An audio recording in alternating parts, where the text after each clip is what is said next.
steps of making game writing your profession. I'm going to start with some best practices for the years before you apply for your first game writing job. And then Anna will walk you through applying, and Mickey will cover best practices once you're there. Allow me to start with a personal anecdote. I didn't play games in high school. I still don't play a lot of video games. I was completely unfamiliar with the world of this world that I now inhabit when the first week of my first year in college, my brand new best friend of about 2 days, and I looked out the window, and there were people with foam swords in the quad having some kind of tourney. Live action role-playing was not a term that was in my vocabulary at that time, but she and I looked at each other and said something like, "I'll go if you go." And you could not begin an exaggeration to say that moment changed my life. Playing live action in college is where I got bitten by the interactive fiction bug, and I'm using that term with its widest possible definition, fiction with which one interacts. It's where I learned most of what I know about game design by designing and running events for this organization. Because of the friends I made there, I started playing and then running tabletop RPGs. This is many years ago now, and these people are still among the folks I consider my very best friends. So for about 10 years after graduation, this was one of my primary hobbies, was playing games other people wrote and writing and running my own. It was a great hobby. Then in 2009, I lost my job, when everybody lost their job in 2009. In my case, it was in advertising. And I was trying to figure out what next, because the side effect of everyone who's lost their job is that, oddly, no one's hiring. And I got a phone call from my friend Adam Strong Morse. He had been at Yale at the same time I was at Wesleyan, and we played in the same live action group that drew from all the central Connecticut colleges. And he told me that he and Dan Fabulich were starting a game company, and they would love to have me write for them. And I needed to understand that we might never make any money. And I said something like, "Well, I'm cashing unemployment checks now and trying to replan my life. So sure, what the hell, I'll come write for you. Sounds like fun." So the second game Choice of Games wrote, the first one I wrote with them, made us each $19 in its first month. And we were so excited that it had made enough that we each got $19. That was in 2010. That was a long time ago. 8 years later, Choice of Games is a vibrant, thriving, small company. It's got scores of titles. It's got dozens of contract writers. It's got a full-time staff of 5 editors. And it earns me some pretty respectable royalties every month. In addition to co-authoring 5 Choice of Games titles, I solo authored 1. I was able to parlay that experience into some other kinds of game writing, and I was lead writer on Mission 1 of Codename Cygnus, produced by Earplay, now on the Amazon Alexa. I've done some RPG writing for Pelgrane Press. I did a educational game with a professor from Suffolk University. I was a narrative advisor on the forthcoming Burden of Command. I'm a narrative advisor on RIT's Steampunk Rochester AR project, and on a VR game I can't tell you anything about. And I'm also writing for Wildermyth, a procedurally generated RPG. So this is actually my professional life now. This is not what I thought my professional life would be when I was in college. This is not what I was planning for. This happened as organically as it's possible for these things to happen, actually. This happened because I spent most of my free time doing this for 10 years, for 14 if you count the time in college. And my very best friends were people who loved it as much as I did, and who taught me by example, and who I taught by example, and we all kind of grew up together learning how to do this thing well. which is kind of a long-winded way of saying, I don't believe in gatekeeping. You do not need anyone's permission to make games. It's better if you don't wait for permission. If you want to do this professionally, you should start making games now. You should make lots of them. You should make games that suck. You should make more games after that because they will suck less. You should make them with your good friends who love this as much as you do, and with people that you meet at places like this and at local game meetups and game jams. You should do this because it's a thing you love, and because doing it and doing it and doing it is how you get good at it. It's exactly the same advice everybody gives to aspiring novelists. How do you do it? Well, you read a lot and you write a lot. It works exactly the same way here. There are zillions of free tools out there if you want to write games.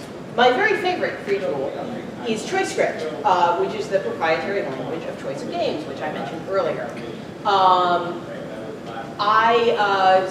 It is actually a scripting language, but it is one that is quite simple to learn, and something that a great many people picked up very easily. The awesome thing about Choice of Games and ChoiceScript is the Choice of Games hosted games program, where anybody can make a game. Choice of Games may or may not publish it. There are standards and there is a vetting process and so forth, but that doesn't take away from the important point here, which is that you get very good at doing things like branching narrative and managing mechanics and balancing stats and implementing feedback.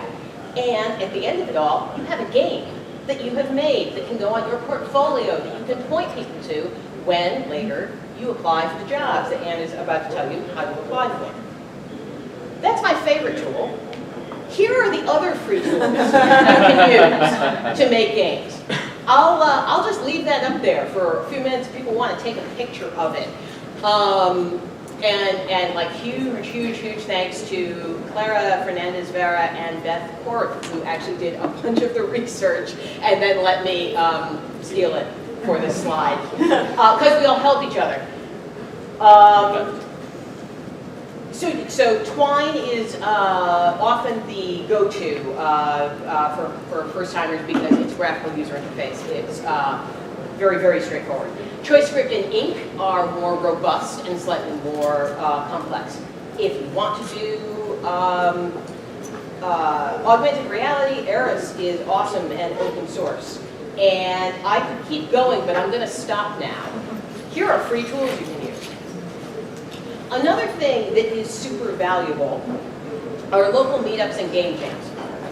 These are all in the Boston area because that's where I live, and that may not be, super helpful to you necessarily, depending on where you live. But these are all on meetup.com. These are actually a small selection of what's available in Boston. If you wanted, like almost every night of the month, you could go somewhere and talk game design with some group of people, whether that is parser-based interactive fiction or video games or the Boston Unity group or the VR meetup or I lost one, someone, and I said the People's Republic of Interactive Fiction. There was another one that just floated out of my head, but you get the point. Oh, board games and card games. There's also meetups for those. And again, this goes back to you form relationships with people who love it as much as you do, who know things that you don't. These are the people who might call you 10 years later when they form their own company, or more to the point, perhaps you call them. This isn't networking in the sterile sense of the word. This is how you build your network. Another super useful tool is the International Game Developer Association. Feel free to take a picture of that link as well.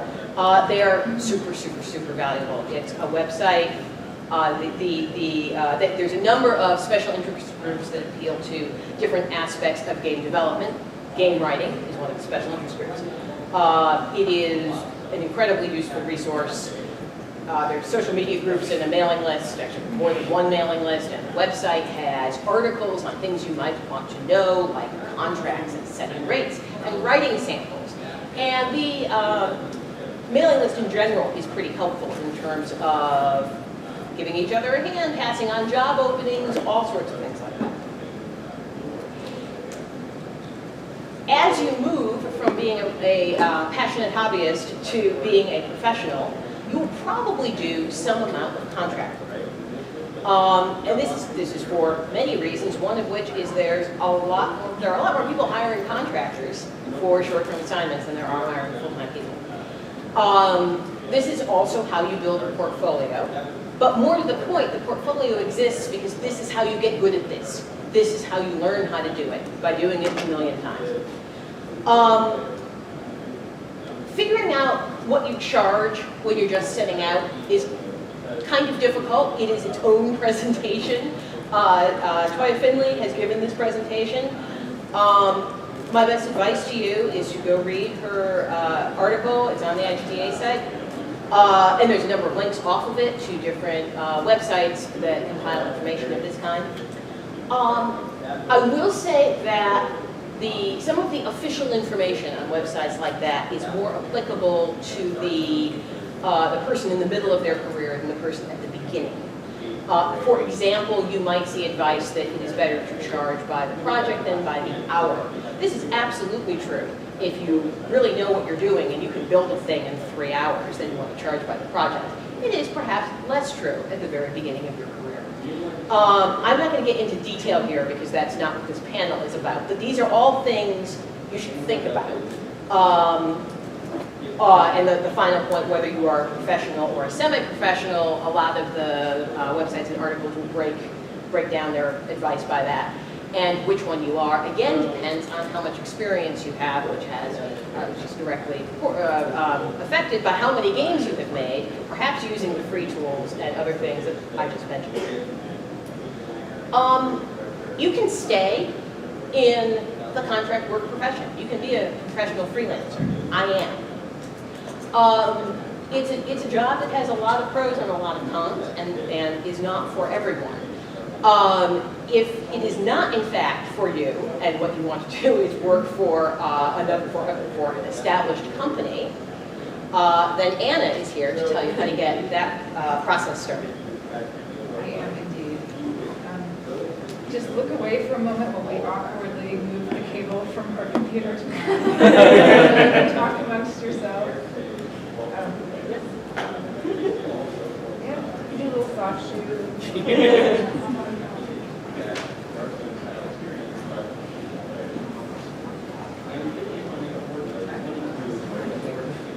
So, hey. Hi, everyone. That gives me. God. Thanks. So, I'm here to talk to you, obviously, about how to apply for a game writer job. Last year, my company looked to hire a writer and a senior writer, and it became very clear to me in that process that even established writers have absolutely no clue about how to go about this. And so that's why we're having this panel here today, to try to help you guys with some practical, actionable tips that you can use to actually get your foot in the door and get a job in you. So let's get to it. Now the question you're probably asking yourself is, who is this woman? So who am I? My name's Anna Megill. I'm the narrative lead at Remedy Entertainment on the mysterious Project P7. And I have been in the games industry for roughly 15 years as a writer and narrative designer. I've worked at companies ranging from, I'll just do the list. I started at Cyberlore, then I went to Hasbro, Nintendo, ArenaNet, Airtight, Square Enix, Ubisoft, a bunch of small companies you've probably never heard of, Arcane, Bethesda, and now I'm at Remedy. So I've been doing this for large AAA companies for a very long time. And I'm not just saying that to like rub it in your faces. I'm saying that because what I've done is go through this hiring process with probably most of the companies that you might want to work for. And so I know what it looks like. I know the sort of process that they're going to put you through. And while it's not the same at every single company, you're going to see a certain like series of events that will occur pretty much every time. So let's just quickly go through what those are. What is the application process? So there's going to be an ad that has a list of requirements. You're going to send them a resume. You're probably going to want to send a cover letter with that resume. You're going to want to send them writing samples. They will almost definitely want to see your work. A lot of places will require you to do a writing test so they can see what you can do on that. And then eventually you are going to have to meet them face to face so that they can make sure you're not an axe murderer. You won't necessarily go through all of these, and you won't necessarily go through them in this order, but you will most likely experience a bunch of these when you're applying to a company. So let's just walk through them. So if you followed Heather's advice and you've positioned yourself in a way that you have some work you can show companies and you're ready to apply, the first thing you want to do is find the job that you want. Let's say that you've been haunting sites like Glassdoor and Orca HQ. You've been, going to the websites of the studios that you want to work for, and you see the magical ad. That's it. That's the position you want. Writer of Remedy Entertainment. I'm going to use the ad we had last fall because obviously I know it best. So let's just walk through this ad really quickly and see what's in here. There's just a brief, philosophical statement about the company and what your role there will be. It's what we expect from you.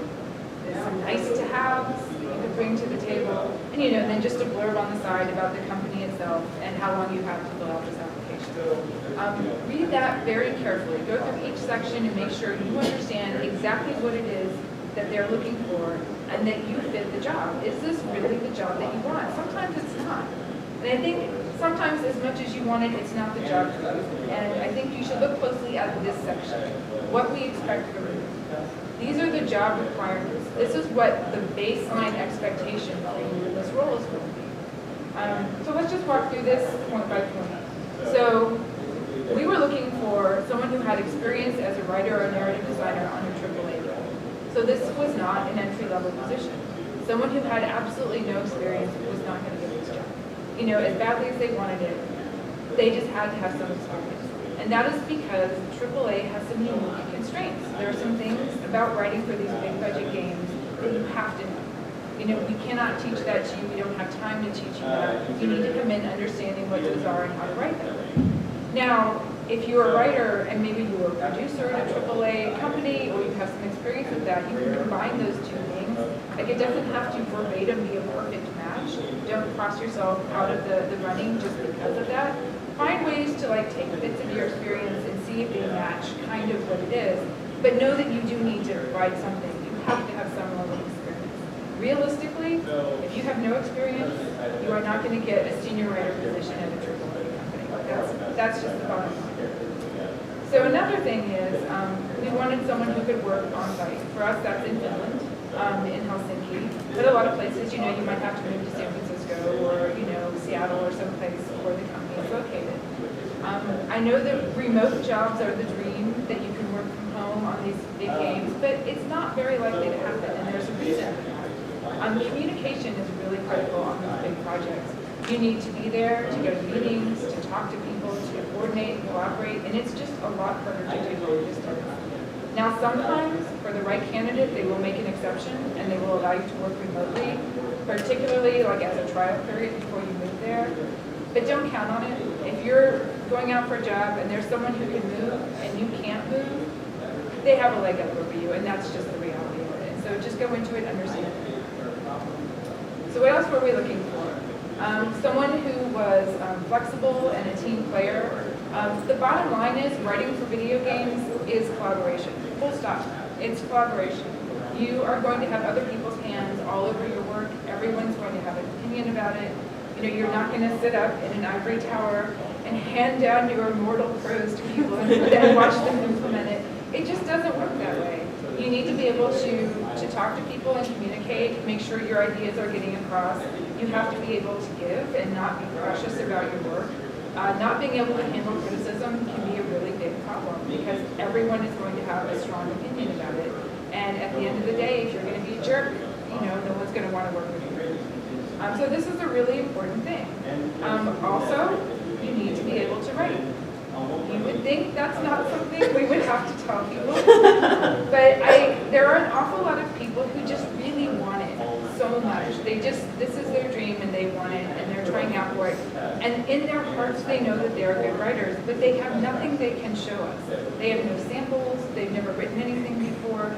They could be the greatest writer in the world, but if they can't prove that to us, we don't see their work, there's nothing we can do. We're not going to take a chance on someone who's never written a book before. It's just not going to happen. You do also, in our case, we needed someone who could write in English. You do need to write in the language that is described in the ad, you would think I wouldn't have to tell you that. But again, some people just, I mean, they have this passion for playing games and a passion for writing, and I think some people think that's enough, and it's not. So all I'm saying is look at this ad and be realistic about what your chances are. This might not be the job for you, and that's okay. Keep your eye peeled, and maybe the right one will come along. So let's say you look at this and you're like, oh my God, this is it. I'm the one they're looking for, right? Your next step is to send in your resume. There's a lot of stuff you can put on the resume, and you know, again, this is an HR thing, so I'm not going to go really deep into it, though I know HR people have very strong opinions, and I recommend talking to them about it. But I will say this, what you should put on your resume should be only the relevant information. You know, don't send for a writing position the resume that you wrote for a barista job. That doesn't tell us what you can do. Everything in there should point to the skills you're bringing to the position you're applying for. If you were a summer camp counselor, I mean, great. But how does that apply to being a writer at a AAA company? Maybe it does. Maybe it was a computer game summer camp and you taught kids how to make adventure games. We won't know that unless you make that connection for us. So spell it out. You know, make sure, the burden is on you to make sure that we understand how that experience translates. But that's all I really have to say about resumes. With that resume, however, you should send a cover letter. And again, this is an HR thing. The writing team, the narrative lead, I probably won't even see your cover letter. So, you know, you're not writing to me, you're writing to the recruiter. So a lot of writers, for some reason, seem to view the cover letter as a creative writing prompt. And they tell the fairy tale version of their life. This is their David Copperfield moment. And they just give their entire life story. No, don't do this. The recruiter does not want to read that, I promise you. All they want to know is why should they hire you? What are you bringing to the table that no other candidate is bringing? This is your chance to give the recruiter information that you can't put in your resume. So this is your time to say, hey, I've played every game your studio has ever made. I know the lore by heart. You know, I know all the characters. You should hire me. That's really good information for us to have. That means that the ramp-up time getting you started will be a lot shorter than with someone else. Knowing the lore is a really important thing. So make sure that that's the kind of information you put in there. This is not the time to tell us that you'd like to do Taekwondo or you're taking a cooking class. I don't care, and I know the recruiter doesn't care. So just keep it to the essentials in the cover letter. Now we're going to talk about something that's near and dear to my heart. So if you get past this stage, the recruiter will then ask you for some writing samples, and the writing team will see those. So let me give you some good solid advice about this. First of all, quality. This should be your best, strongest, finest, most polished work that you are sending us. That's what we are going to assume. If you send us something that is full of typos, spelling errors, that's loose, that's sloppy, that's uncoordinated, we're going to assume that's the best you can do. I mean, and you're out of the running, you know. Make sure you have a friend proofread it. Send it to us in a PDF and not a document so the squiggles won't highlight every single mistake that you've made for us. Just send us your best work. If you have written a long piece and there's only one conversation in the middle that's really good, chop out the rest and just send us that one strong piece. Check the job listing again to see how much you should send. Most places are going to ask you for 2 to 3 short pieces. You know, what does that mean, right?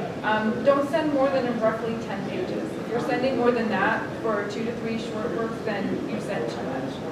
Some places, like Telltale, are going to ask you for an entire screenplay. If they want to read through an entire screenplay, that's great. Send it to them. But if you send me your 50-page magnum opus when I've asked for 2 to 3 short pages, I won't read it and you won't get the job. That's the bottom line. Send a variety of things. So, you know, send a variety of formats and styles. Send us links to games you've made with Twine and Ink and some other programs that Heather showed you. It's great to see that you understand interactivity. If you have worked on games before and there are videos of missions that you've written that are online somewhere, send us those links too. But make sure you also send us at least one version of your written work, because we do need to see that you know how to format it, you know what your dialogue looks like on paper, because that's what you're going to be working in at a game round. You're going to be writing it down. So give us one thing we can look at to see that you understand that. And oh yeah, also try to match the house style if you can. Like if it's a gritty action game that you're trying out for, don't send them your high fantasy elf extravaganza. It's not going to help. I see a lot of that. Try to find something. Yes. Is it too early? Sorry. Yes. Save it for afterwards. We will have a Q&A. Yeah, so just try to match the style. It's the best you can do. And my final word of advice on this is to create an online portfolio. Just put all your work up there, your strongest samples, password protect them, and then send the link to the company. Be like, hey, if you want to see more, here's the password to my portfolio. And that way we can check out more of your work if we're interested. It will give you an edge, and we'll see that you're a real professional. So I'm sure you're all going to do great. We're going to get your samples. They're going to be wonderful. We're going to be awed. We're going to be like, send that person a writing test. Okay. When I asked around at different studios, the narrative leads said this was the place where most candidates just fell apart. This was the biggest problem that they saw, and that's because they weren't doing their research. They didn't understand what kind of games the studio made, what kind of stuff they were writing for it. Know what their competitors are writing. If you're applying for a game that has no cinematics in it, why are you writing a cinematic for this company? Just do the basic research so you understand what it is that they're looking for in the writing test. It's that simple. Now the writing test is so important, I'm giving you 2 slides. So writing test part 2. Read the instructions. Read the instructions. If the writing test says, maximum of 5 pages, and you send us 10, we're going to assume that you don't know how to be concise. We may be testing you for brevity to see if you can communicate what you need to in a small amount of space, because that's a lot of what game writing is. This is not the place to take risks. This is not the place to be like, hey, I remember reading about that technique on Tumblr that time. I'm going to try that out here. Don't do it. Write the stuff that you know you're good at, right? Write dialogue if that's what you're good at. Write a moving cinematic if you know that's your strength. But this should be the place you showcase your best work for us. And we really get a taste of what it'll be like to have you work for us. We should be able to take what you've written and drop it into an existing script and have it fit writing. That's the goal with the writing test. I also shouldn't have to say this, but our experience last fall taught me as well. Don't cheat, guys. Don't steal other people's work. Don't take something you've already written and try to sort of kind of make it fit into the requirements of the test. We can tell. Even if we can't tell right away, it's going to come back and haunt you. Worst case scenario, you get hired, we bring you in to do the job, and you cannot write the way you represented yourself to write, and you're going to have a black mark against you for the rest of your career. Believe me, it's a very small community, and we all talk. So just don't do it. And finally, have fun. Treat it like a creative writing prompt. Enjoy it. Do what you can with it. And at the end of the day, even if you don't get the job, you can take this and polish it up, and you'll have another writing sample to use for future opportunities. But I know that's not going to happen. You guys are going to do great. We're going to love your test. And then the next step is interviews. We are going to want to meet you. You're going to have to come face us. We're probably going to invite you to the studio for a day of interviews where you get to meet everybody. You'll meet everyone, all the teams that you'll have contact with. And I know everyone's looking at the be yourself and kind of groaning inside, but I'm serious.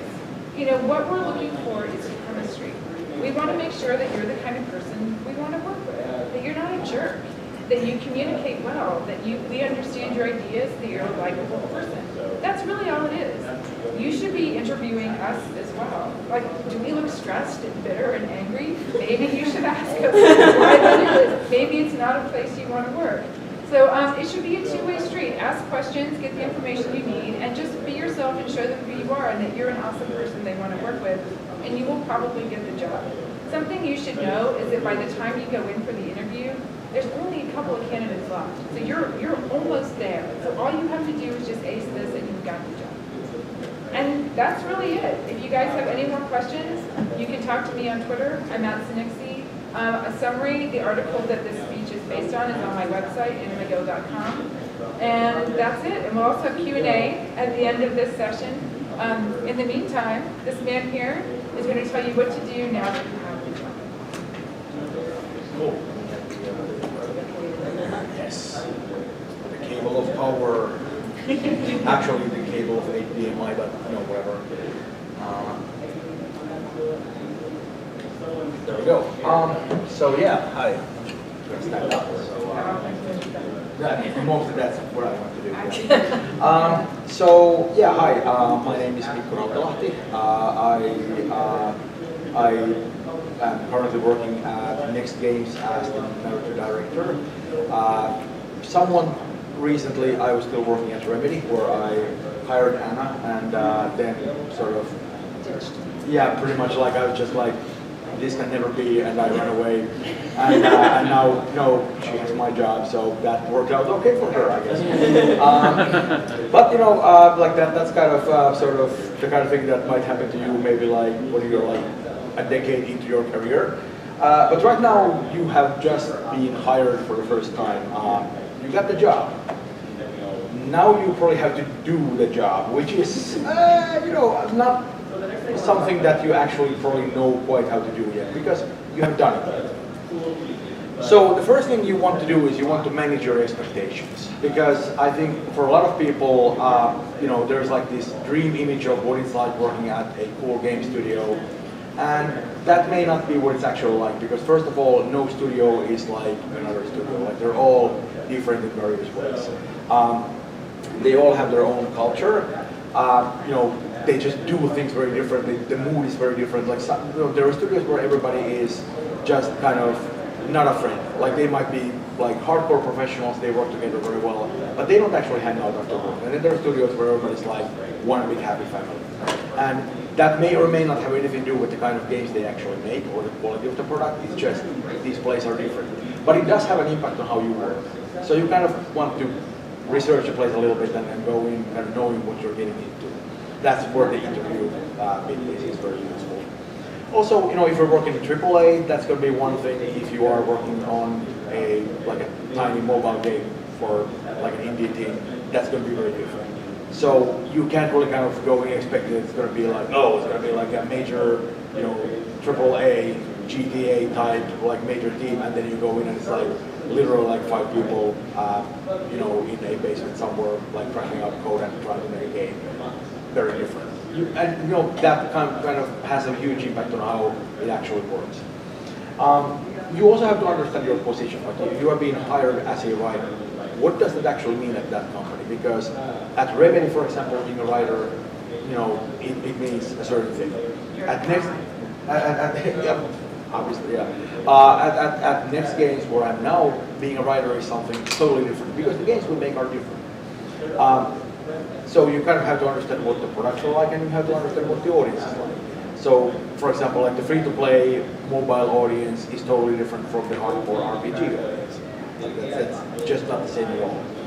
And nobody's really kind of going to be handing you the keys to the kingdom. Like you're probably, if this is your first game job, you're probably starting out in a, you know, a junior position maybe, or just like sort of like a normal writer position.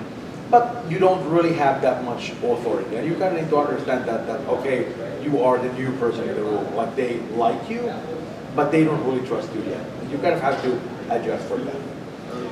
And really, I think it's very important to understand that this may be your dream job. Like this may actually be that, but that just means that maybe 50% of the time you actually do your dream job.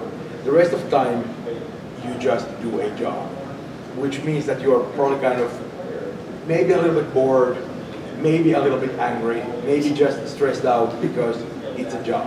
That's what jobs are like. And it's really important that you understand that going in, because if you don't, you're going to be very, very disappointed. And then it's hard to be excited about the work that you do. And if you don't, you know, like the work that you do, it's not going to be good work. Depending on the size of the studio, you might be the only writer. You know, if it's like the kind of thing where it's like, oh, we have 6 people in this little company that we have, you are the only person to do the writing. So we kind of expect you to be able to do all of this stuff yourself. That may not be the case though. Like you might not know how to do any of this stuff because you really haven't done it before. This is your first job.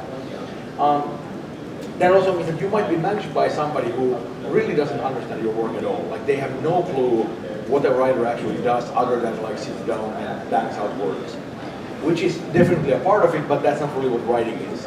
So you might have to learn to communicate quite a few things about what it is that a writer actually does. they may not even know what they want. They might just go like, oh, our game needs a story. Let's get a story person in here. You know, like you look like a story person. Come in here and do the story. And they don't actually know what that might entail. Or even worse, they might want something very specific, but it might not actually work for their game because they don't really understand what storytelling is. And that kind of puts you in a position where you have to tell them like, yeah, I don't know a lot about stuff yet, but I know more than you and you kind of suck. Which can be awkward. So it's very important that you're kind of clear about like what it is that you actually do, like what is your sort of role here, and also like what it is that you actually need to do it, like how much time do you need, that sort of stuff, because they don't know necessarily. Of course, if you go to work at a place that has I don't know, like a Bio or a Remedy, if you are lucky enough to kind of like get that as your first gig, they have other writers. They know how to take care of you, and that part of it is probably going to work out a lot better. You also need to understand like what your actual purpose is there. Like why do they need a writer? Like what do they need the words for? Because they might not actually be interested in storytelling at all. Like you might have decided like, yes, I am going to be the grand storyteller. Like fantastic realms of fantasy and whimsy are going to be like flowing out of my fingertips and enter the eyes, I suppose, of the player. And but they might actually be just saying like, yeah, but we need to tell the player like how the cover system works. Like that's what we really care about. Or like they don't understand what the economy of the game is like, so we need a tutorial. You are the writer, do the tutorial. And that may not be really what you're kind of expecting to do, but it's something that is actually really important for the overall experience that the player is going to have. And if you don't take that seriously, and if you aren't prepared for that, that can be kind of crappy. So it's really important that you really know like what it is that they actually want you to do, rather than what you might imagine that a writer might get you. You also need to be really careful about like actually working on the stuff that needs to be worked on. So you need to know like just the basic specs for it, like how many words, or how many characters are we going to have, or how much time do I have to write the 10,000 words that you need? Am I going to have time to iterate this? Like, can I do a version of this, and can we do a round of feedback, and then can I do a different version of that based on the feedback? Or do I actually need to kind of hit this goal all at once? If somebody says that no, like it's like one and done, you should probably say like, no, that's not how you actually do it, but that might not be something that you're in control. Another thing is that you want to be really clear about is like who is actually directing your work, like who is your boss, and you might have like an HR manager who is like somebody who's like actually sort of your boss, but then you might have somebody who is, say, the creative director who is actually directing your work, and they might not be the same person. But it's really important that you understand like, okay, so this person or these persons are the ones who are actually giving me feedback that I have to take into account. Because you are going to get opinions from everybody.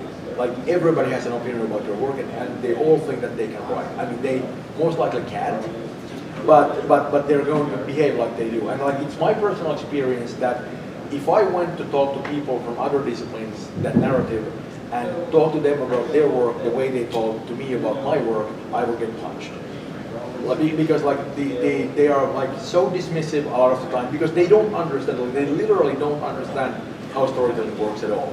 So they just go, oh, like it doesn't work. Well, just change those words, and then it does. And you just kind of go, yeah, but we're not doing any of the build-up. Like the player isn't going to understand. They go, sure they will, because you're just changing the word here. And it's like, you suck and fuck you. Maybe not the words you want to use, though.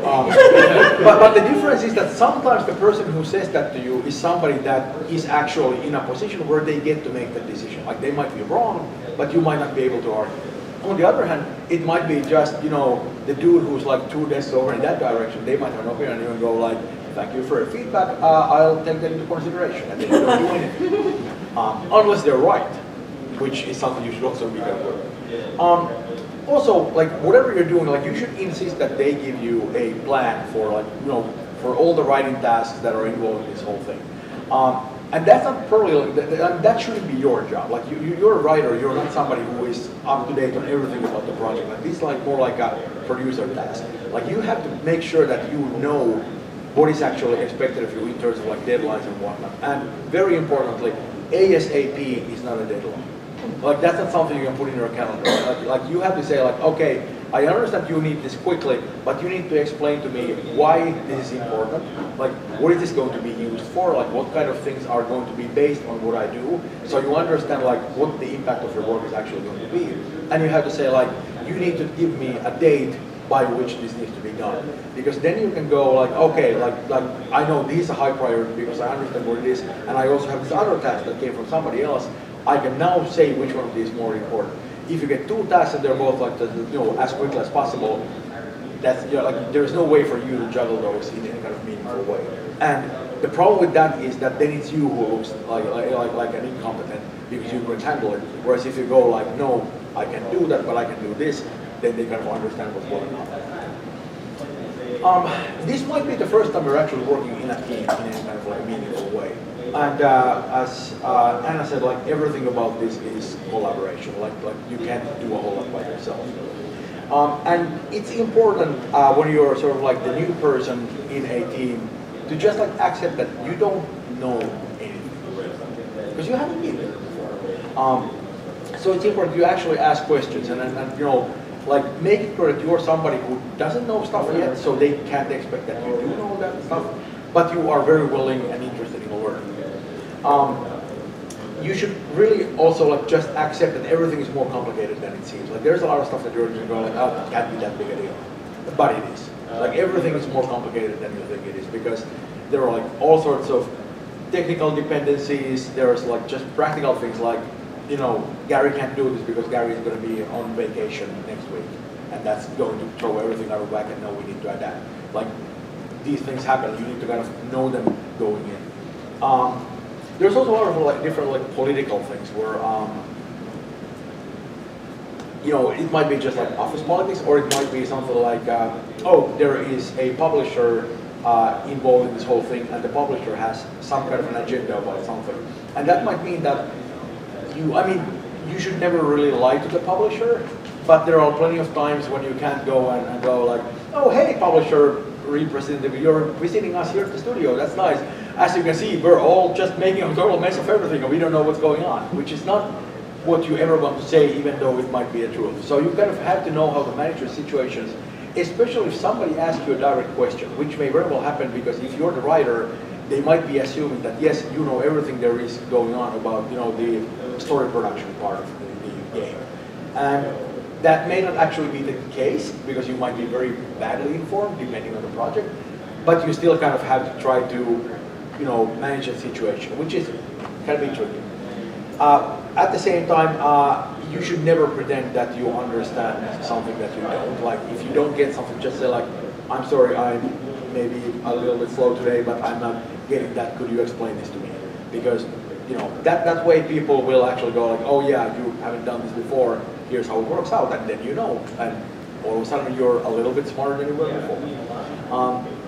And really, just like don't assume things, just ask. Just ask questions. Like the worst mistakes are generally made by people who assume they know how something works and they just have no clue, and they're like Dunning-Krugering so hard that they don't even understand how badly informed they are, which happens a lot. I would say that relationships in general are super important. You have to just be able to talk to different people from disciplines who are very unlike yours. There is like this cult of creative genius that pops up a lot. You see a lot of these articles about these like genius designers or creative directors or whoever the hell, like all these people who are like fantastic and they are the best and they are really the ones who are making the game and everybody else is just kind of like dancing their little tune and so like some kind of like puppet masters that are making it all happen. This is absolute bullshit.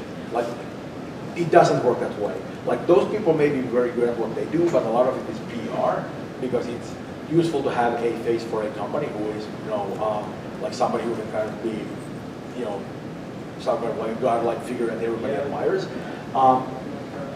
But it's not how it works. And it's actually something that it's not a lot of fun to work in a company or work with somebody who actually believes in in that. You know, if you have somebody who's like, well, yes, I am a golden god, that's not somebody you actually enjoy being with. So don't buy into that, and never ever think that you are that person yourself, because you really are not. You're just a jerk.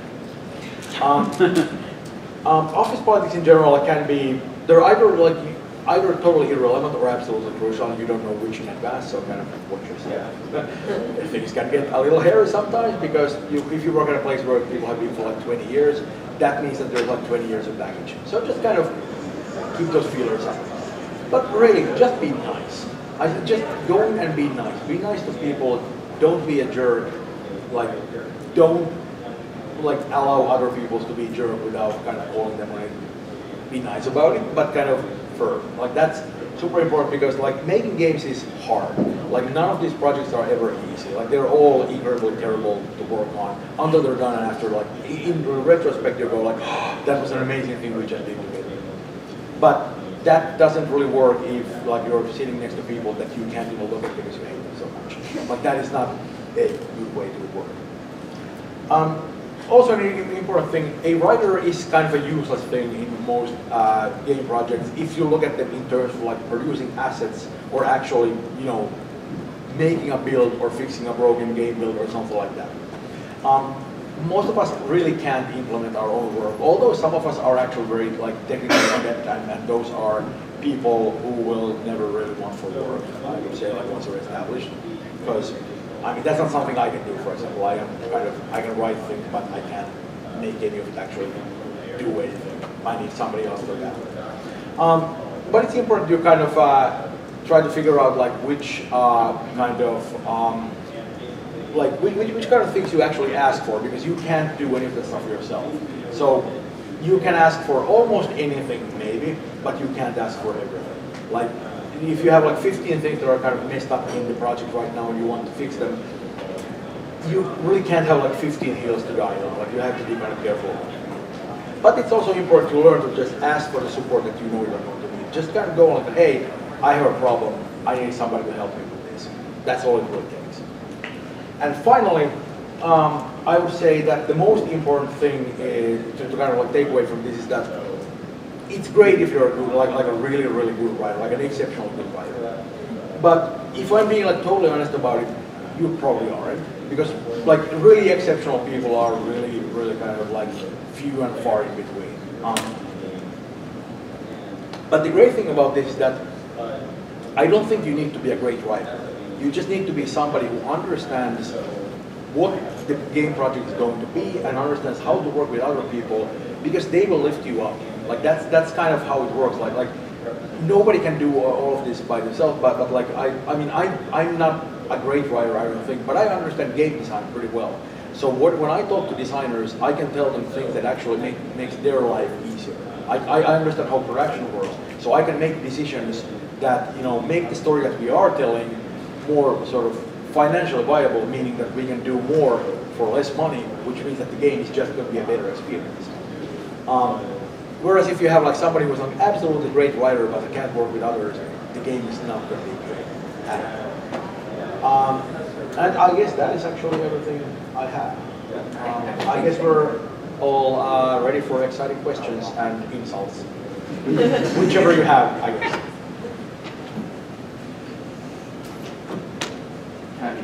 Yeah, now you can go. Sorry about that earlier.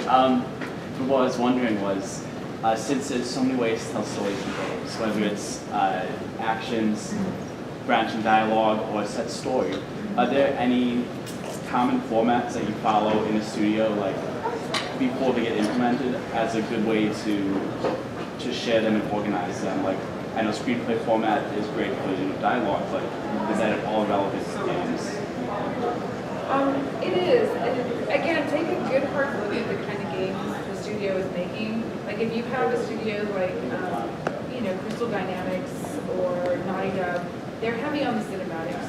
So odds are they're writing screenplays, and that's something that you should probably write. So keep that in mind. If you're looking at something where most of the dialogue is being delivered systemically, and it's just lines, they're probably using a lot of Excel sheets behind the scenes, and they're just recording it line by line. So think about it in those terms. It needs to be short and punchy and concise, rather than moving and with being an action-based or cinematic. So just make sure you understand who you're writing for. I think that'll put you on the right path. And again, at most studios, there's proprietary software that you'll be using. They each have their own programs, and those format the text differently. I mean, there are some similarities. A lot of them mimic Final Draft in a lot of ways. So be familiar with those programs, because that'll give you a leg up when you start. I would also add that I think the screenplay format is great because like that is something that even people who don't understand storytelling, if they read something in screenplay format, like they understand what the scene is supposed to be about.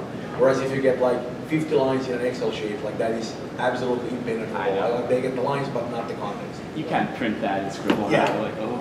Yeah, I mean, to be clear, don't send in an Excel sheet. Oh, God. Don't do that, but write a scene with the short, punchy dialogue that you would see delivered systemically.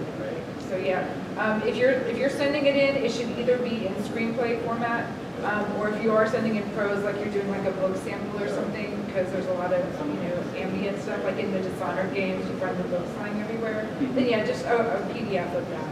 Yeah. Game writing internships are practically non-existent, especially for students, somebody who's just starting to put their foot into this industry. Is there anything that you could recommend instead? Is there anything else that's similar enough that it would look good and would contribute to those? Would contribute to a portfolio building for an actual application to a position? Yeah, I think I would reiterate like my middle slide from before is that there are a zillion free tools. Make games, just make games. Put together your own portfolio, and in lieu of an internship is not necessary to have a body of work that demonstrates what you would do. Yeah, there are also programs like Pixels out of Montreal, which is a writing incubator, and I know that places like Ubisoft like to hire directly from there. It's almost like an internship program. Check on the websites of places like Ubisoft, because they do actually have pretty good, although highly competitive, internship programs. So, and don't underestimate just sending in your resume if you do have some samples you put together. We hired a junior writer at Remedy recently just on the strength of her writing test. We weren't looking to hire one, but she came in and her samples were so extraordinary and she was such a good writer that we did not want to let her get away. So we created a position for her essentially. And sometimes that can happen. So, again, I don't want to get your hopes up. It's a rare thing, but don't count yourself out before you try, I guess. Yes.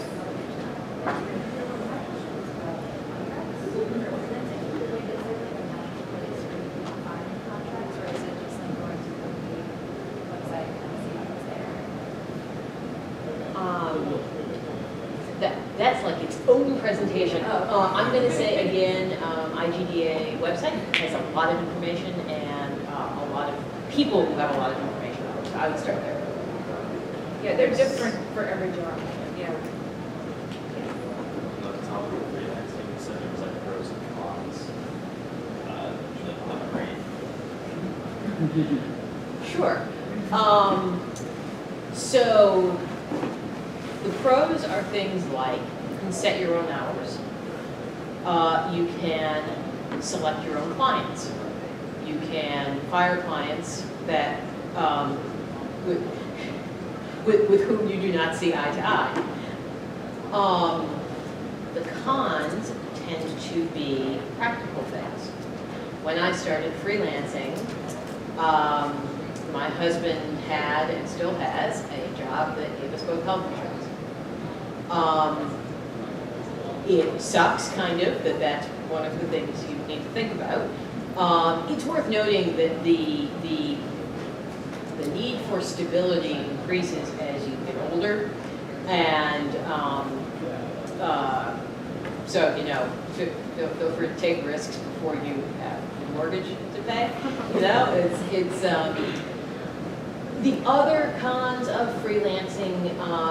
You spend a portion of your time hustling for your next contract. That's part of your job.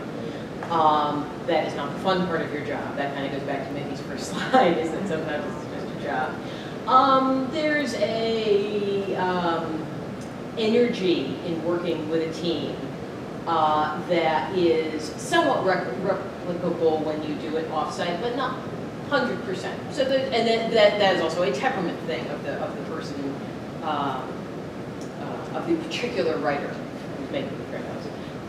You guys want to add pros and cons? Yeah, I was a freelancer for like a decade before I kind of like actually sort of like settled down, I guess. I would say that one thing that very easily goes out the window is the kind of like work-life balance, because you're always kind of like, you're never really off. Like there are no times when you're having vacations. There are just times when you're not working, which are not the same thing at all. Like that can get pretty tricky, and some people are perfectly fine with that and others are not. It's a good idea to kind of try to figure out which kind of person you are before you really just kind of embark on that road, because like that can be very stressful. On the plus side, if you are kind of able to get like a lot of different gigs, like if you just kind of have the kind of personality where you find it easy to kind of hustle for more jobs, you can get a lot of experience very quickly, because you can work on all kinds of different projects and learn all kinds of different things in a way that you would never learn if you were just like spend like I don't know, a couple of years working in a studio where you most likely would just be doing one thing. Yeah, I should have said that. That's absolutely true. There's an excitement to getting to try lots of things. I just found it exhausting. What they both said about hustle, you noticed that was the word that came up. It is a constant, never-ending, ceaseless hustle. You are working on one project and you cannot give it your full attention because you are already thinking ahead, to the next month and planning what project you're going to work on then. You can never actually fully enjoy anything that you have. It's hard. It's a hard life. It also kind of leaves a weird mark, because like I have been, like for the past decade, I have been sort of like, employed like in like an actual full-time position. And I still wake up sometimes in the middle of the night and I just go like, oh my God, what am I going to do next month for money? and I mean, that says something like that's like actual trauma, I think. It's like, I'm not saying it's like a crippling thing, but it's something that kind of sticks with me and might stick with me for the rest of my life. So kind of, going carefully, I guess. Yeah, I think it's there's people for it suits and people it does not suit, and it suits me. Obviously, we have made different choices. I was not suited for it. Yeah, any other questions? Yes. Yeah, there's a lot of resources out there for like sample screenplays, things of the sort. Would you say there are resources that you could think about for like interactive content writing that exist online? I mean, you did point to the IGDA, that's we're talking to other writers, and places for like professional work monthly review. There certainly are. I mean, Google is your friend there. I know that the IGDA, SIG also, for the writers, had sent a call out at one point and everyone sent in samples and they had them listed on a website. Mine used to be there until someone submitted my samples to me as part of their application. And I think that has been an increasing problem in the industry. So I think more and more people are locking their stuff down and putting it behind passwords because unfortunately plagiarism has become a surprising issue for us. But they are out there, they do exist. Just befriend a writer on Twitter as well and just ask for some advice with that kind of stuff. And you will find that we are more than happy to talk your ear off about it and give you advice. So I think that's probably your best bet. There are also some games that have like special editions, stuff like that can actually include things like screenplays and whatnot for the game. For example, Alan Wake, the PC version comes with like the PDF screenplay of the entire game.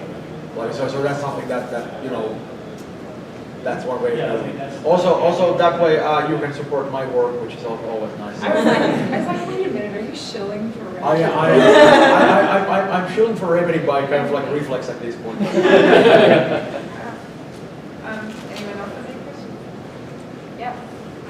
What are sort of the, I hesitate to say rules because I know it's not necessarily a hard fast thing, but if you have previous work that is in a game, but you were a junior writer, so it was decently edited later on by a lead writer, what are the rules of submitting that as a writing sample, essentially?